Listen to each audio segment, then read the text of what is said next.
It's not new, but it's better.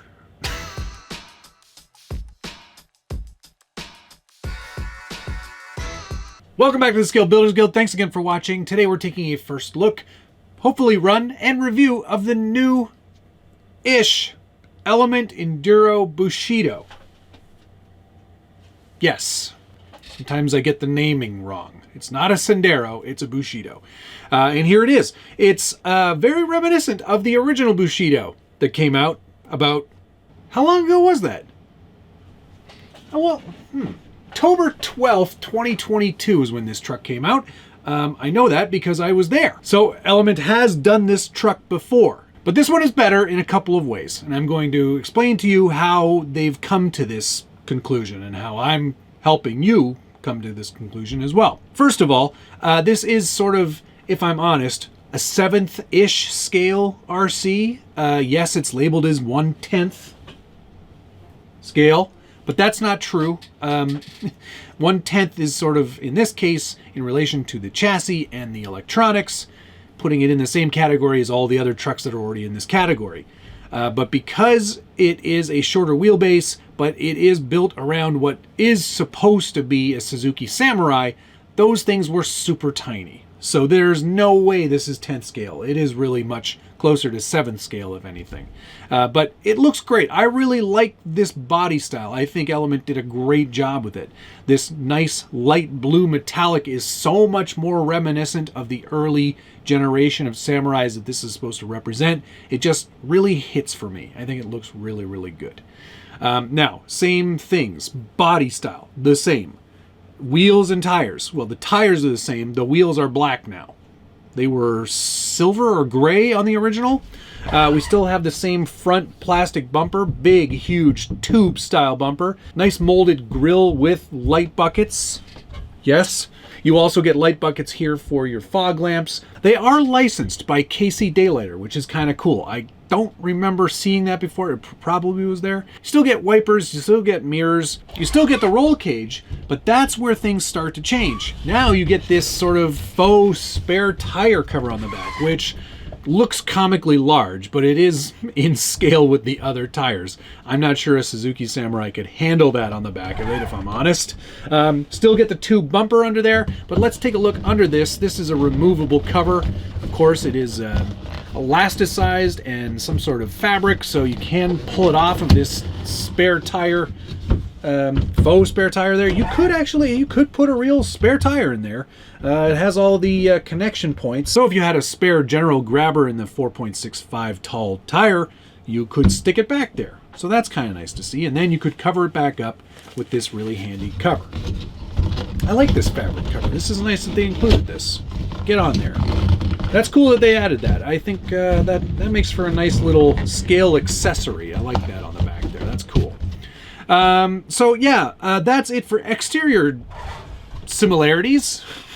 But one thing you probably noticed right away, not a tire squeak, no, that there is an interior in there with a man. It's a molded head on a man wearing a baseball cap. He looks really familiar. It's not me. I think I know who it is. Brad, is that you? Anyway, nice molded figure in there. He's just arms and torso. There is no legs. There is a printed sticker to look like legs. There is a molded steering wheel and molded shifter, but the rest of the interior panel is Lexan. Now, that's about it for external and body changes. Let's get the body off and take a look at the chassis. Of course, it's using body clips still. In 2024, I'd love to see a change there, Element. I hope you're listening. All right, underneath the body, and oh, that's another bonus. There are headlights and taillights included. I'm pretty sure those weren't included on the original Bushido, but it's great to see those are included and already installed in the light buckets. And that leads me to the next change on this truck. Of course, what you're looking at is an 11.8-inch wheelbase Element Enduro chassis. No differences there at all. 6% overdrive out of the box. Bent lower links, both front and rear, so that is a new change. And also, it's now running a FlySky 2-in-1 with many additions for LED lights, But yes, very simply put, a cost-saving measure in order to get you the rest of these nice parts on this new Bushido. Same steering servo that you would expect to see, same behind the axle steering elements as are on all elements. And mechanically, you're not going to find any other changes. Plastic cap shocks with aluminum bodies. They make great shocks, though. These are really excellent. 16-turn, 5-slot motor, so very smooth startup, really excellent brushed motor. It's a great inclusion. And Dean's plug for your batteries, which I will probably have to swap out. They include on the chassis the Shorty battery pack, but they do include a bag of accessories, including the long battery pack, oh, look at that, a waterproof receiver box. There's also a snorkel, as well as some other associated parts, including a higher body post if you were to go with an SUV style body. Well, that's nice. There's your gear there to change to the 12% overdrive, so if you wanted more overdrive, you can get it. In addition to all of those things in the box, you also get a really nice big sticker sheet. Lots of great stickers on there. Is there an SPG sticker in there? No, there is not. You also get a standard manual that will have all of the relevant information you need to get started with this. As well as the FlySky 4-channel radio. This one is the 2ABS. Wonder what BS stands for. But yeah, you'll get along just fine with this radio. It's a much better radio than what they used to include. Despite the fact that this is a 2-in-1 unit, I don't really see any problems with any of those things. I think they're definitely a good inclusion and definitely better than what you were getting before, despite it being a 2-in-1. One other thing to note on this body is that I don't know if I noticed this before or not, but a lot of these elements are actually bolted in now on this element. So your roll cage bolts into the rear part of the interior panel, and the front gets bolted directly to the body. Also, the same things going on here in the back with the entire light bucket and mount for your spare tire holder. They're all bolted into place. And while it kind of detracts a little bit from the scale element of it, I actually really like seeing that kind of rigidity built into a Lexan body.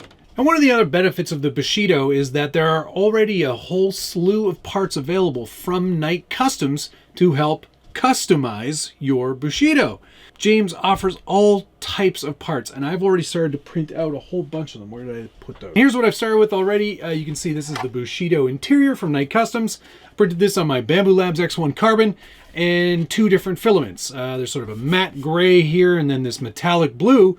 A little bit darker than the metallic blue that the Bushido actually is, so I thought it would be a nice combination to put inside there. James has got a whole drop bed for the rear, which I think will really set this off. Full inner fenders as well, and then a couple of other things. Of course, it wouldn't be Element if it didn't come with an... Yeah, that's a cool stripe on there. You have to put that on there. Of course, it wouldn't be an Element box if it didn't turn into a fully functioning garage. And of course, there is a full garage on the inside of this one, as there always is. I like that these guys put all the attention to detail into doing these. It's pretty fun. There's definitely a Scale Builders Guild sticker, among other things. That's really cool. I like that they do that. It's it really adds a playful nature to the whole experience, and that's pretty fun. Good for Element for doing that. So there you go. That's sort of the first look at it. Let's stop staring at it on the bench and get it outside.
If I had any complaints about the Bushido, I think it would be probably its size. And usually people don't complain about things when they're bigger, but this is a small truck in real life. And if I'm honest, I would love to see this body style on the updated Enduro 12. That would be a great platform for this, and probably more true to scale. So hopefully Element's listening to me again, because that would be great to see. I'm not disparaging it too much, though. I think as long as you have a couple of these together and maybe nothing else in this size. Actually, you know what? I bet you the Axial CJ would look pretty good up against that. Let's see what that would look like. Because these actually weren't that... Oh no, that's still wildly too big. Holy cow, this is a big truck. Look at this thing. There's no way. There's no way that is that big. It's way smaller than a CJ. Darn it.